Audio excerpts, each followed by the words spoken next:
He was racially profiled. They followed him around. He was shopping. He took 4 waters, he put them back. He even showed them by shaking his hoodie that he took nothing. And he walked out of the store. He didn't argue with them. He didn't have any confrontation. He didn't curse them. He just walked out. He was respectful. And yet 2 grown people chased him. He fell and they shot him. He shot him dead, like as if he was a dog. And I do not understand how that jury can come back and say that he was not guilty.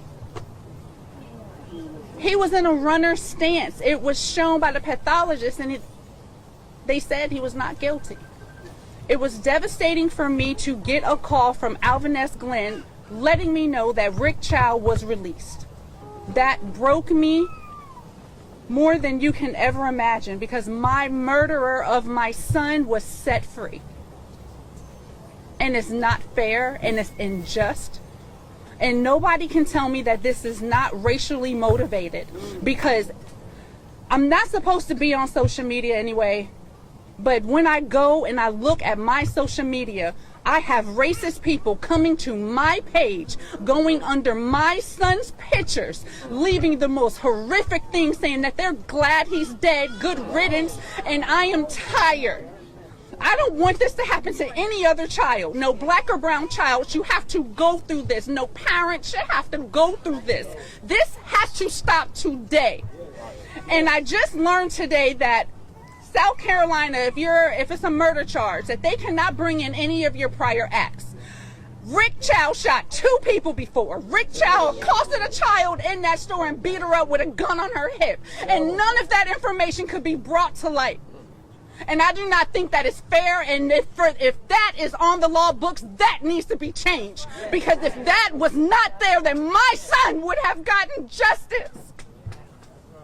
And to allow this person to terrorize this neighborhood for 12, 13 years is ridiculous. And it's just showing that it's okay to treat black and brown people wrong, and it's not. My son loved everybody. He would tell me like, oh, Mom, you're being judgmental. You shouldn't do that. That's against God. And the devil shot him dead, and he laid right there. And we got no justice from South Carolina.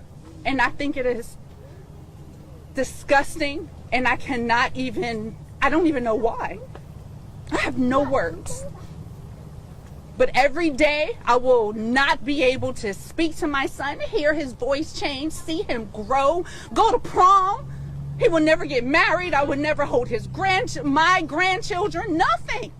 But Chow is able to go home with his lion son, Andy Chow, and they're able to have dinner with the wife, Alice, who all 3 of them came out that store, and they chased my baby.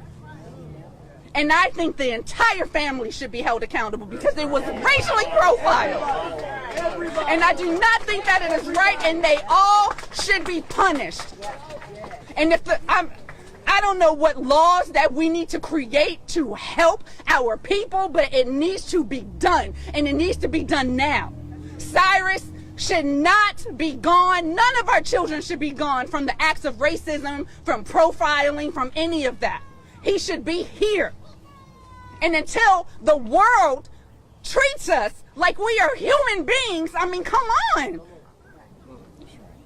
Y'all hire us. Y'all want us around. You like our culture. You want to listen to the music. You want to wear our clothes. You want to do all of that stuff. But when it comes to protecting us and when it comes to looking at our children, you look at us as if we are animals, and we are not. I am a college-educated woman. I hold a master's degree in information technology management.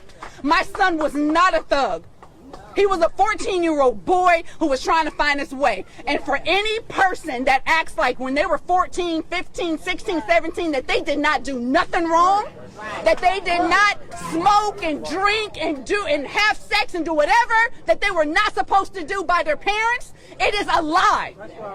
And it is judgmental, and I refuse to allow any of you to sit up there and make it seem like we were bad parents, because we were not. All of our children make mistakes, but I don't see anybody saying, oh, well, you know what? My kid did X, Y, and Z. My kid did X, Y, and Z. No, they're coming onto my page and try to demonize my child, and I will not have it. And it stops today. Keep your opinions to yourself. And until you are in my shoes and you have to bury a child, I don't want to hear nothing from you. Black American, black all over the world, African, Caribbean, whatever it is, I have no hatred towards a white person or towards a nation person or any other race. But I feel like as a black people, there's the one race that we are so dear associated with ourselves. When you start respecting yourself and respecting your own people, other people are going to respect you and value you. And anyone that is actually coming to this man or this lady's page to demonize this boy, how sad is your soul? How sad is your life that you think that this is a good thing to say? Your life must really be that sad for you to really feel like, oh, this is the right thing to say, to think of someone being a thug. Because I've never seen when someone is being shot at the back and consider being threatening. If that's the way your reverse psychology work, that make you sleep at night, good for your soul. But the thing about life is that whatever goes around always find a way to come around. So whatever you say in this world will eventually find a way to meet you. Well, this is to all black people. You have to stay united wherever you are in the world. When you respect yourself, when you value yourself, people will learn to value you. Let's stay educated, stay out well. Peace and love to all.